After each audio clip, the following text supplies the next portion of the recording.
নামাজ সমস্ত ইবাদতের চাইতে আমরা জানি শ্রেষ্ঠ, কিন্তু আমরা যদি পাশাপাশি হজ আনি, এটা একটা ফরজ ইবাদত। পাশাপাশি যদি আমরা রোজা আনি, এটাও ফরজ ইবাদত। রোজা রাখতে যে কষ্ট লাগে, হজ করতে যে কষ্ট লাগে, নামাজ পড়তে কিন্তু এই কষ্ট লাগে না। আপনি রোজা রাখেন, একেবারে সুবহে সাদিক থেকে সূর্যাস্ত পর্যন্ত উপবাস থাকতে হবে। আপনার পেটে খিদা, সামনে খাবার থাকার পর আপনি খাইতে পারছেন না। আমাদের যখন দিন শেষে মাগরিবের সময়, ইফতার সময় হয়ে যায়, মুখ শুকিয়ে যায়, পানির পিপাসায় আমরা সহ্য করতে পারছি না, তারপরেও কিন্তু কোন রোজাদার মুখের মধ্যে পানি দেই না। কথা বলেন ঠিক কিনা? একটা মানুষ যখন হজ করে তখন তার 2.5-3 লক্ষ টাকা ম্যানেজ করতে হয়। সেখানে গিয়ে হজের যাবতীয় কাজগুলি ঘুরে ঘুরে করতে হয়। আর নামাজ যদি আপনি বলেন এই মসজিদে আসলাম, ফ্যানের নিচে বসলাম, এসির নিচে বসলাম, কি আরাম আয়েশে নামাজ পড়ে 10 মিনিট 20 মিনিটে চলে গেলাম, বলেন নামাজের চাইতে রোজার কষ্টটা কম না বেশি? বেশি। নামাজের চাইতে হজের কষ্টটা কম না বেশি? বেশি। এরপরও নামাজকে শ্রেষ্ঠ বলল কেন? এরপরও নামাজ শ্রেষ্ঠ ইবাদত কেন? রোজা রাখতে যে কষ্ট হয়, নামাজ পড়তে তো সেই কষ্ট হয় না। হজ করতে যে কষ্ট হয়, নামাজ পড়তে তো সেই কষ্ট হয় না। এরপরও নামাজ শ্রেষ্ঠ ইবাদত কেন? এরপর ইমানের পরে নামাজের তাকিদ আল্লাহ পাক কোরআন শরীফের শুরুতে দিয়েছেন। আল্লাযীনা ইউমিনুনা বিল গায়ব, অদৃশ্যের প্রতি ঈমান আনার পরে আল্লাহ পাক বলেছেন ওয়া আকিমুস সালাহ, নামাজ প্রতিষ্ঠা করো। নামাজ শ্রেষ্ঠ ইবাদত কেন? রোজার মতো, হজের মতো কষ্ট তো নামাজের মধ্যে হয় না।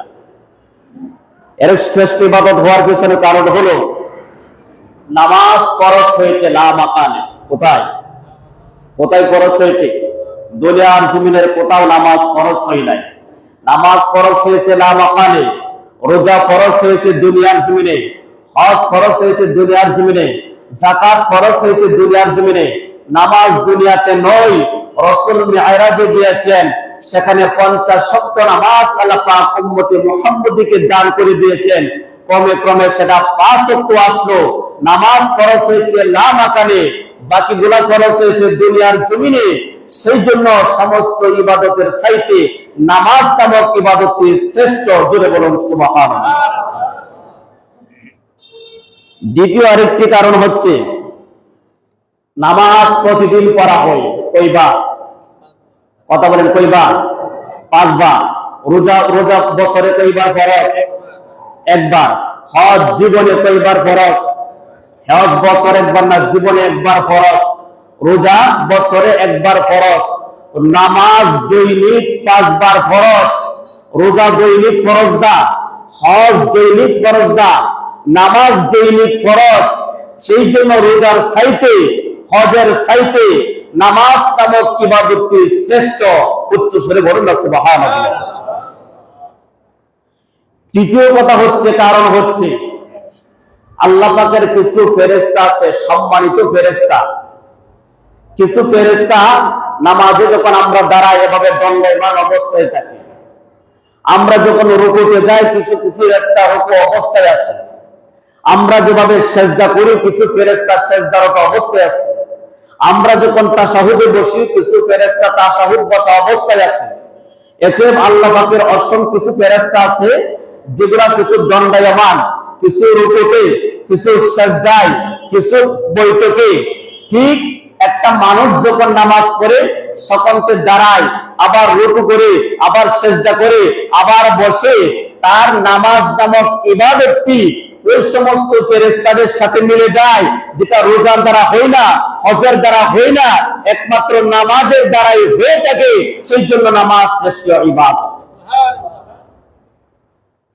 চতুর্থ কারণ হচ্ছে নামাজ শ্রেষ্ঠ ইবাদতে, এই পৃথিবীতে আল্লাহ পাক যত প্রাণী সৃষ্টি করেছেন, যাই কিছু সৃষ্টি করেছেন, এগুলোও আপনি বিচার বিশ্লেষণ করে দেখবেন কোনটা না কোনটা নামাজের কোন না কোন একটা আকৃতির মধ্যে আছে। যেমন গাছপালা, এটা কোন অবস্থায়? দাঁড়ানো অবস্থায়। বলেন কোন অবস্থায়? দাঁড়ানো অবস্থায় আছে। চতুষ্পদ জন্তু রুকু অবস্থায়। সাপ সহ এই জাতীয় যতগুলা সৃষ্টি আছে, এগুলা কি সেজদারত অবস্থায়, ব্যাং সহ এই যতগুলা প্রাণী আছে এগুলা বৈঠক অবস্থায়। এতে আপনি সৃষ্টি জগতের যে কোনো প্রাণীর দিকে তাকান না কেন, একটা নামাজের কোনো না কোনো সুরতের মধ্যে আছে। সেই জন্য একটা মানুষ যখন নামাজ পড়ে ওই সমস্ত যাবতীয় প্রাণীর সামগ্রিক রূপ ধারণ করে, যা রোজার মধ্যে হয় না, যাকাতের মধ্যে হয় না, হজের মধ্যে হয় না, একমাত্র নামাজের মধ্যে হয়ে থাকে। সেই জন্য নামাজ রোজার চাইতে, হজের চাইতে শ্রেষ্ঠ ইবাদত। উচ্চ সুরে বলুন সুবহানাল্লাহ।